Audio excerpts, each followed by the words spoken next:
como último objetivo dentro de lo que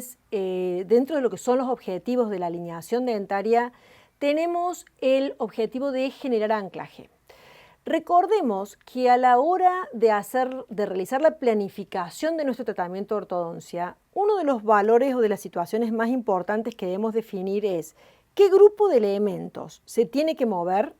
y qué grupo de elementos tiene que funcionar como ancla para resistir el movimiento de los otros. Y esto lo define justamente cuáles van a ser nuestros objetivos de tratamiento, dependiendo de la cantidad de entrecruzamiento, de la clase canina en la que se encuentra el paciente y de la clase molar en la que se encuentra el paciente, de la cantidad de apiñamiento y hacia dónde debe resolverse ese apiñamiento, es el grupo de elementos dentarios que no deberían moverse de la posición en la que están. En la etapa de alineación surge la necesidad de empezar a definir qué dientes son los que no van a moverse de su posición. Y para esto muchas veces, o la gran mayoría de las veces, son los molares superiores los que tienen que permanecer en una situación de máximo anclaje para que todo el grupo de elementos anterosuperiores sean los que, por el apiñamiento, definan y ocupen hacia atrás y no protruyan y proyecten los dientes hacia adelante. Estos molares superiores son de alguna manera los que deben resistir la fuerza mesial de los elementos anteriores, y para poder hacerlo contamos con ciertos aspectos que tienen que ver con cómo generar el máximo anclaje en el maxilar superior. Cuando hagamos la definición de lo que es el cierre de espacios, vamos a conversar muy bien sobre lo que es el anclaje. Pero quiero que quede, si bien esto ya lo hemos descrito en el momento del posicionamiento de brackets, quiero que quede muy claro que la posición en la que nosotros vamos a cementar los tubos en los molares superiores es la posición que va a definir qué tipo de anclaje vamos a estar planificando para ese caso en particular. ¿Por qué hago especial hincapié en que es en los molares superiores? Porque en los molares inferiores, por más que yo realice la técnica de máximo anclaje porque necesito que el apiñamiento se resuelva hacia atrás, la posición de los tubos de los molares siempre va a ser la misma. No vamos a generar ninguna alteración en el posicionamiento o en la ubicación de los tubos en los molares inferiores, solo la modificación se realiza en el maxilar superior. ¿Qué aspectos debemos tener en cuenta para poder lograr generar el máximo anclaje en el maxilar superior? Vamos a hablar de 4 aspectos fundamentales. El primero, la selección del tubo. Y en esta selección del tubo es fundamental, como ustedes están viendo en este momento en pantalla, que elijamos un tubo que tenga rotación distal o que preserve el toe-in del molar. Si ustedes observan la foto de un molar vista desde oclusal, van a observar que la cúspide mesiovestibular del molar siempre se encuentra más avestibular que la cúspide distovestibular del molar. Y la razón por la cual están ubicados en esa posición es básicamente porque la anatomía del molar lo dispone de esa manera. Nosotros tenemos que adquirir un tubo que tenga por mesial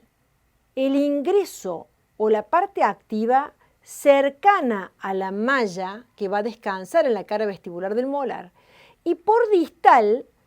la parte activa debería estar alejada de la malla que va a descansar en la cara vestibular del molar. Esa inclinación interna que tiene la parte activa del tubo y que de alguna manera es lo que va a provocar que el arco genere un cierto movimiento de rotación distal en el molar, es de alguna manera lo que va a garantizar que ese molar quede anclado en su posición y no permita la rotación mesial del molar ante la presencia de extracciones dentarias de premolares, por ejemplo. Es decir, esta rotación distal de alguna manera está provocando que el molar quede anclado en una determinada posición para evitar que este molar, como todos los elementos dentarios, quieran inclinarse hacia mesial. ¿Cómo seleccionamos este tubo? Sencillamente, cuando vamos a la casa dental, tenemos que mirar por mesial y encontrar que la parte activa está bien cerca de la malla, y miro ese mismo tubo por distal y voy a observar que la parte activa está separada de la malla. Esta posición es para garantizar la rotación distal del molar. Esa era la primera condición. La segunda condición es que yo debo hacer coincidir que el ingreso del arco, es decir, la parte mesial de la parte activa del tubo, debe coincidir con el eje largo de la cúspide mesiovestibular del molar. No la malla, sino la parte activa del tubo debe coincidir con el eje largo de la cúspide mesiovestibular del molar.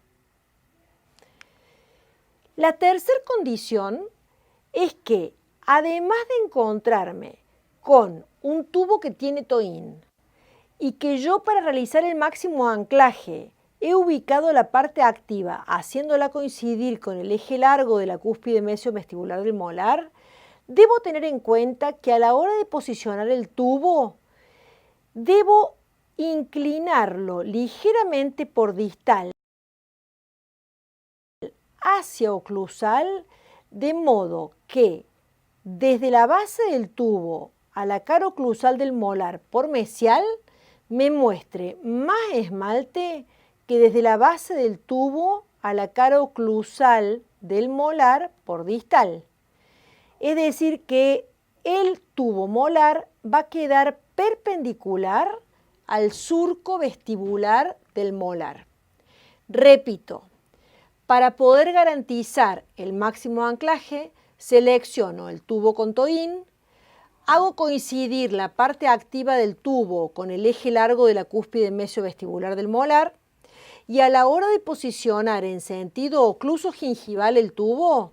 lo ubico en la mitad de la cara vestibular y luego por distal lo desciendo ligeramente. ¿Cuánto? Lo suficiente para que el tubo me quede perpendicular al surco vestibular del molar. De esta manera, si yo posiciono y mido la cantidad de esmalte que me muestra el tubo por mesial, será mayor la cantidad de esmalte que me muestre por mesial de la que me muestra por distal. Y la cuarta condición indispensable para garantizar el máximo anclaje en el maxilar superior es incluir los segundos molares siempre en el esquema de posicionamiento de brackets y tubos, porque no es lo mismo que el arco termine con el extremo distal en el primer molar, donde ese molar no tendrá la fuerza suficiente para generar la rotación a distal, que yo incluya el segundo molar dentro del esquema y sea el segundo molar quien ayude al primer molar a realizar la rotación distal necesaria para que todo el grupo anterior y todo el apiñamiento anterosuperior se resuelva hacia el espacio de extracción.